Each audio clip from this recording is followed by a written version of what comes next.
Good evening. I was going to say afternoon, but it's evening. It's almost 7 o'clock. Finished watching what did I do? I don't know, that's Ink. Watched Growing Pains.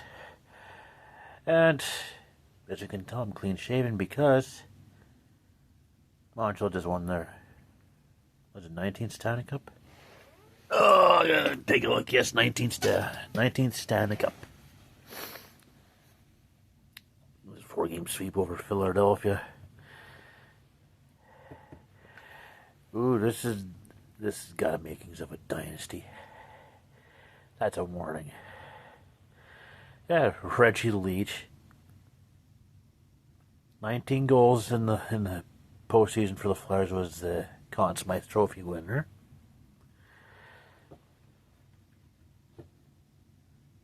I think it was the second or third player up to this point to win the Conn Smythe Trophy for a losing team. The 19 goals ended up being tied by Jari Kurri in 1985. Of course, there's the Super Series between the Red Army team, and I think there's another Soviet team that came over and played some of the NHL teams. Two of the more memorable games was the New Year's Eve game between Red Army and Montreal. New Year's Eve 75, there was a 3-3 tie. Vladislav Tretiak stood on his head for that one. The shots were 38-13. Vladislav Tretiak was outstanding. And the other memorable game was the Flyers and I think it was the Red Army. Of course, everybody knew when he went to Philadelphia, you knew he was going to be in for a battle. And the Flyers played smartly. They played aggressive enough. They kept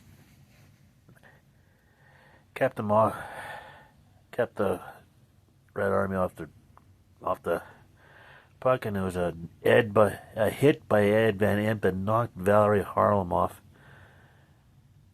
So senseless for a couple minutes.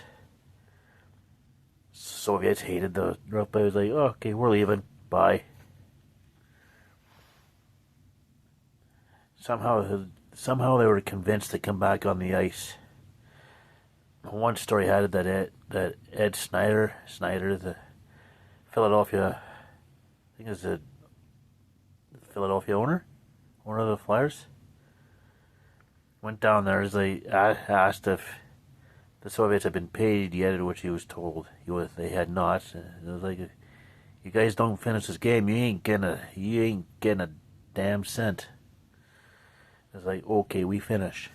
That was one story. Of course, when the Russians went off the ice, Bob Cole doing the play-by-play, I think it was for CBC, he's like, they're going home. Yeah, they're going home. So, yeah. Of course, Daryl Sittler scoring 6 goals and 4 assists in an 11-2 win, Toronto win over Boston. But yeah, those were some of the key highlights. Yes. So yeah, 1976 is now done. I started 77 Friday. Yes, Friday. So anyways, we have another Team Canada Olympic announcement. It's badminton this time. 4 of them. Michelle Lee in women's singles, Brian Yang in men's singles, and Adam Dong and Neil Yakura, spelled N-Y-L, in the doubles. So yeah, that happened. That happened earlier today. Ford Fiesta for 600. I guess we end the Jeopardy round with. No, actually, this was yesterday's clue. Come on. Yesterday's Ford Fiesta, yeah, there was. In 1982, she co-founded her center to treat drug addiction and chaired the board until 2005. Question: who is Betty Ford? Who is Betty Ford? And today we round out the Jeopardy round with a Ford Fiesta 4000. Answer: Robert Ford met with Missouri's governor to plan the 1882 murder of this outlaw, and the governor gave Bob a quick pardon for it. I assume this Ford had a first name, because I have absolutely no idea what his first name was.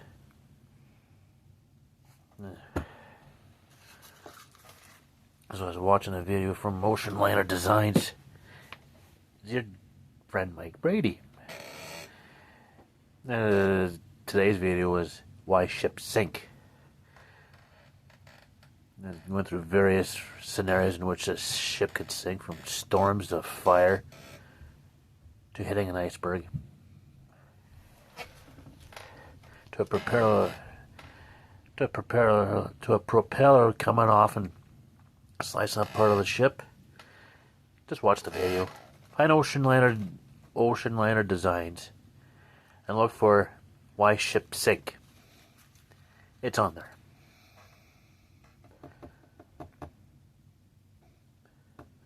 So yeah, I've had quite a fair bit of things going on. So thing is, the Southwest Chief number 3 isn't going to be for another hour. I'm going to be ending this video. I'm going to be watching the Red Green Show. That's right. Start another bag. So, anyways, in the meantime, and in between time, stay tuned for the next one.